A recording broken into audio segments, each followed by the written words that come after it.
your goal. I want you more. I said it slapped me on my face, and then my friends don't understand. 'Cause I had a chance, but I don't know why. I'm going crazy alone. In the days and my heart ain't the same, and I don't even think unless I think about you. That's the only time I get sentimental. Yes. Yes. Welcome back to Ask the Good Doctor on Sirius XM Urban View, channel 126, where talk empowers and becomes action. In case you didn't know, that was Deborah Cox, all the way live. Yes, thank you, Deborah. And she's in studio with us, and we are having a conversation to commemorate World AIDS Day. Yes. Now, we all know you for that smash. It's Sentimental. And Sentimental. That was the first one. Yes, it was. Yeah. Labored. Got the gold to prove it. Hallelujah. Yes. And nobody's supposed to be here. Yes. And now the new and easy way. The new and easy way. Very excited about it. I think it really is a song that talks about real love in the way that is not cliche. It's not fantasy. It's not romantic. It's about when you have to deal with love, and the real way you have to deal with love, you have to fight for it. You have to fight in it. You have to fight out of it. You have to try to figure it out. You got to figure out, where, you have to figure out your truth, your own truth, your partner's truth. There's a lot of things that are very complicated that I think the song really touches on. That's right. Love is complex and love is easy. Love is easy because it's easy to fall. It's easy. Yes, it is. That part is easy. And staying in it and staying with it and staying committed is the hard part. It's true. And after all of that, people don't know that you're an advocate for the LGBT community. Yeah, and for a very long time, when it was very taboo, when it was very, when people were in the closet, people would, had, they couldn't tell their families, they couldn't, they were not living their own truth. And so back in the 90s, it was, 4, 5, 6 in the morning at the Tunnel or the Palladium or, all these clubs. And I would go and the audience just became like my family because they felt that the music helped to tell their story and helped to give them the courage to come out. And so I hear a lot of those stories now, where people are like, thank you, your music was the soundtrack to my life, and it helped me it empowered me. So that's what as an artist, that's what you want to hear. You want to know that your message is getting through to people and inspiring people and empowering them and giving them the strength to move forward and move on, That gives me goosebumps. It gives me goosebumps because of, I know your beginnings. Yes. And, this is your middle, your super fantastic middle. I mean, they said that you have been a recipient of awards, including like the Out Music Pillar Award. Yeah, the Out Music Pillar Award, the Harvey Milk Foundation Award. That's major. The New York District Attorney here a few years ago. There's been a lot of accolades and a lot of recognition just for my fight. Which has been, it's really human rights. I mean, I just don't understand what the big deal is when you love someone, why it matters. If they love someone, they should be able to love who they want to love, So I've never had any issue with it. I have an issue with hypocrisy. Oof. I have an issue with all the judgment. That's what I have a problem with. And so I feel I had to sip my tea. Well, yes, I have had a problem with hypocrisy. Hypocrisy and judgment. And I feel like if maybe there was a situation where if people were able to just be who they are authentically, you wouldn't have the down low. You wouldn't have all these people who are living a lie and being, and essentially just hurting people along the way. And that's what happens. There's a lot of hurt and a lot of pain when people just can't, be truthful. Yeah, because they can't process. Yeah. They can't process being ostracized. Yeah. And I went to see Todrick Hall perform. Oh, yeah. Girl, it was fantastic. Todrick is amazing. And talent. he did something that, I mean, it took a turn. The show took a turn. And he stood in his truth and he testified. And it turned into church. I'm sure. He talked about how being a gay man, how he does not have support from a record label. He does all this going around the world from his YouTube revenue and what you buy in concession. And we marched right out there and bought something. Right. And I heard that, right? Wow. And then how the church has turned its back on him. And he said, but that doesn't have anything to do with how I love God. And he sang this song from his gut, and there were no dry eyes. Right. And I just think about how people are forced to swallow their truth. Yeah. And that's a good reference, swallowing. Because many times you are in this place where you're being judged to the point where you just have to swallow what your truth, your what you feel in every fabric of your being. And now we're dealing with transgender. We're dealing with people that are finding out who they are at an early age. Yeah. They know that they know that they know. They do. You know, but they're not given the opportunity to live that truth. Yeah. And I think that's the biggest tragedy. Yeah, it is a tragedy. Yeah. And for people, you know, and I'm a pastor now too. So, and people stand on these things and the things in the Bible and they isolate it and that judgment. I'm like, you know what? You are not going to be anywhere near anybody else when you stand at the gate of heaven. Why don't you worry about yourself? And what we need to do, like you say, is we need to teach love. Yeah. That's what I preach. Love. And when you say unconditional love, like, are you loving with all the flaws? And I don't mean loving people that are a detriment to you, loving people that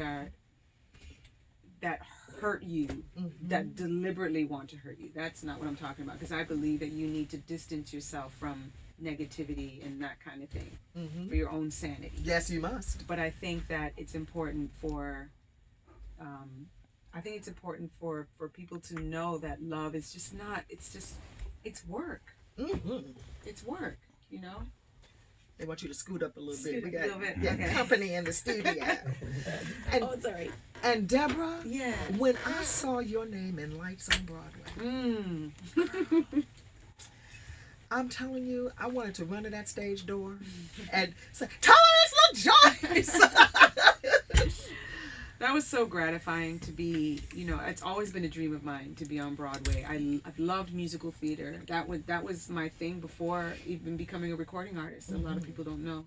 But it was a great outlet to be able to sing, dance, act, and perform with a cast and with a whole production. You know, it was just a dream come true. And an Aida, no less. Yes. Ooh. Oh, great music, great story, just fabulous music. When the musical has fabulous music, it's just yummier.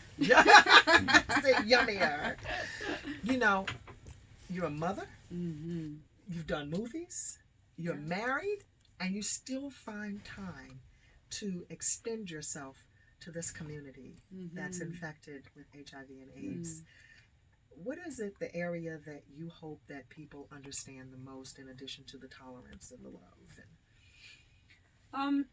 That they need to take care of themselves. And I think you said it earlier, is that you have to be an advocate for yourself, for your own well-being. You can't be, I said in another interview that I don't believe in you becoming one, you know, this idea of, you're my better half, or, you know, when you come together, you're whole. I think you should be a whole person as well as the other person should be a whole person. You come together and you two. That's right.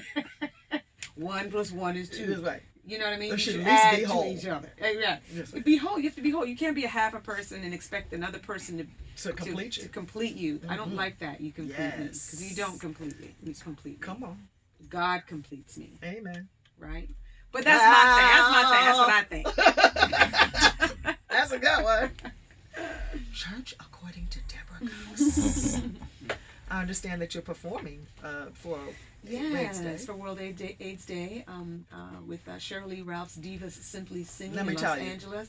If you have not seen this show, It is one to see. It really is. It's a moment where you just get to sit and listen to female singers. Well, actually not females, because there's other artists on there, male and females performing. yes, With just voice and piano. yes, Yeah. that's all it is, you all. Yeah. It is just the voice and piano. Now, listen, I saw you recently at an event, and it was you and the fabulous Joseph Joubert. Joseph Joubert. Yes. Oh my God. We're developing a show together. Yeah, it's going to be part biographical, and it'll tell my story, but through song, and I can't talk too much about it because they're still developing it. But yes, it's a very exciting project, and Joseph Joubert is a part of it, and I've been working with him as well. Tell them who Joseph Joubert is. Joseph Joubert is a Broadway. Well, not just Broadway. He's an arranger, yes, composer, a instrumentalist. He's a wonderful classically trained pianist, just a beast. You know, when from it Chicago. comes to, it's from Chicago. Oh, I didn't know that. So I didn't know that. He there is it's the National Association of Negro Music, NAM. National Negro Music. My mother's a member. Oh, she's wow. only a member for the music. Can't sing, can't play anything.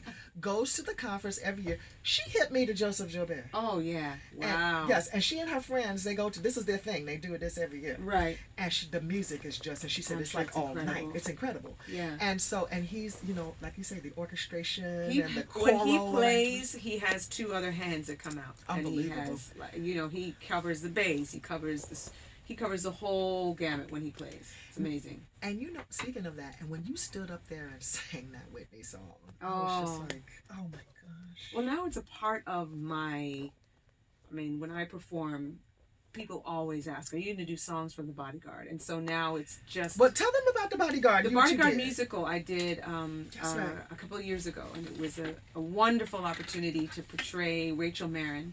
Yes. And it was the musical version of the film that was out in the early 90s. Yep.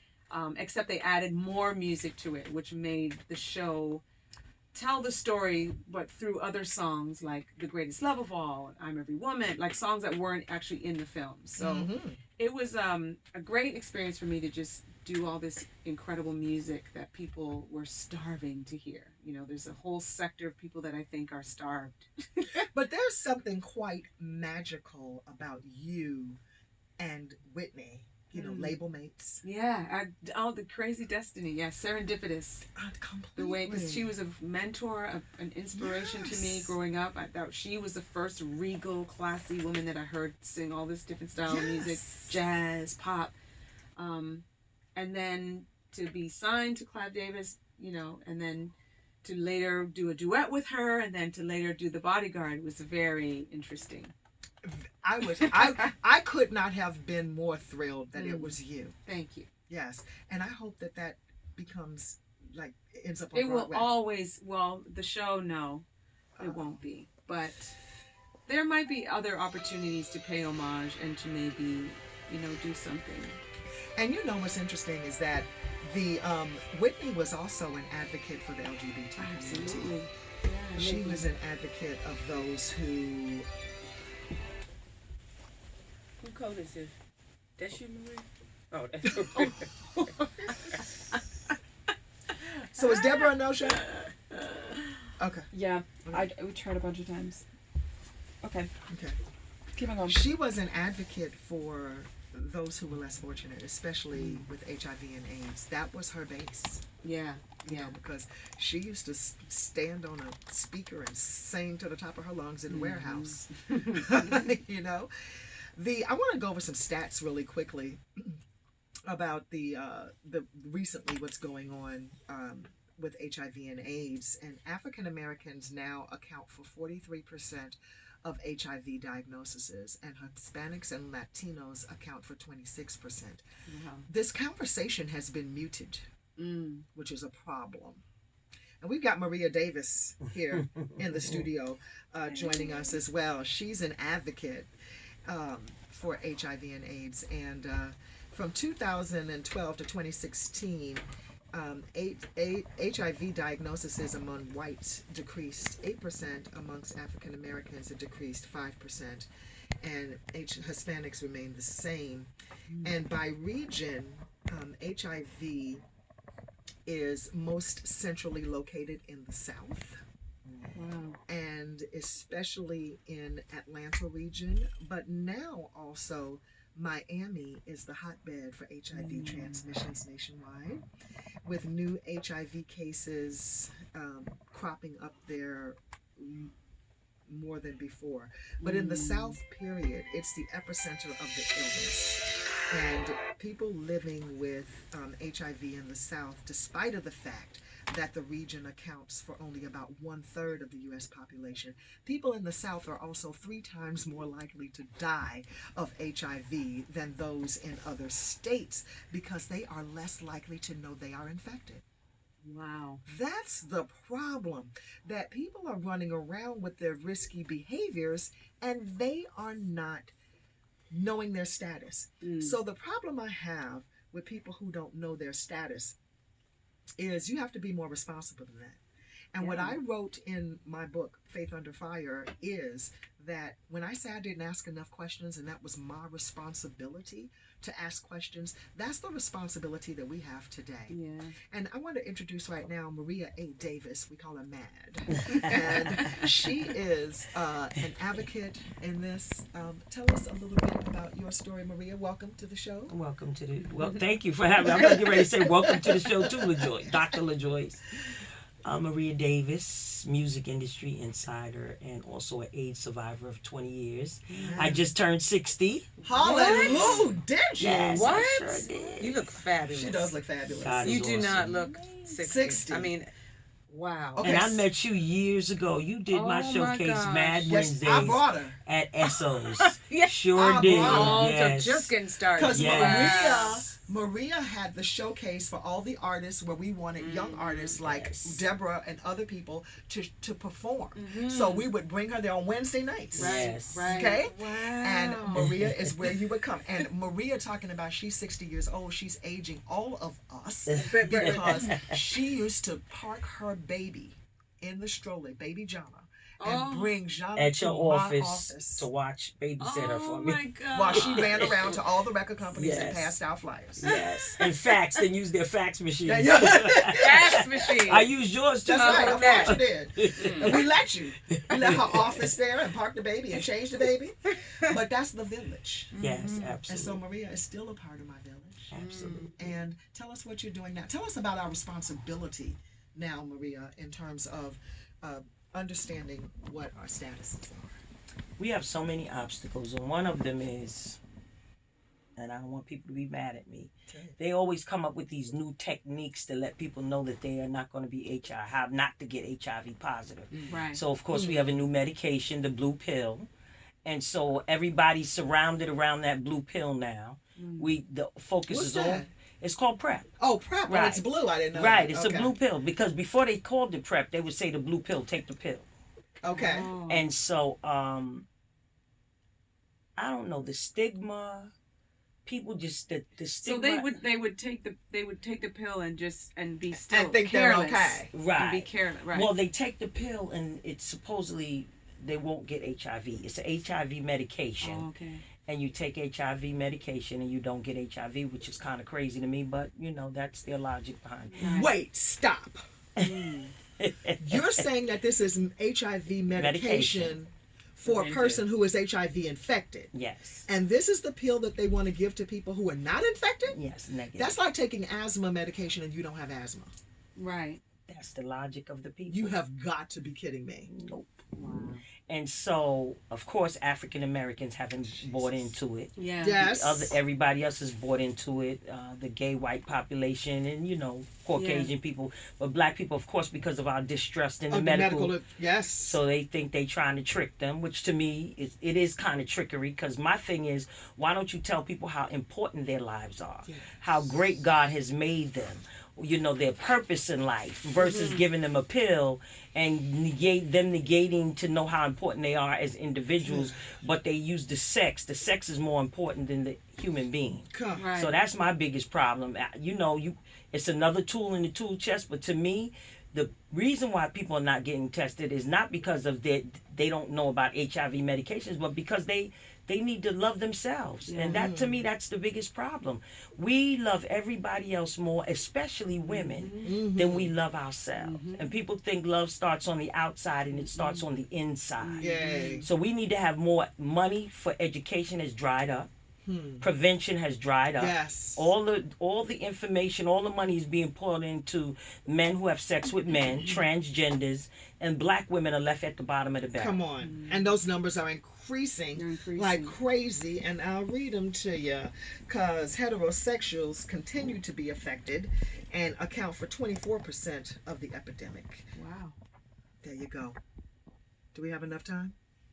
Okay. 1 minute. Well, we're going to save that minute for when we come back, because we're going to come back with testimony time with Maria Davis. I'm Dr. LaJoyce Brookshire, in with the fabulous Deborah Cox. Don't go away. When we come back, we're going to have so much more. Stay tuned.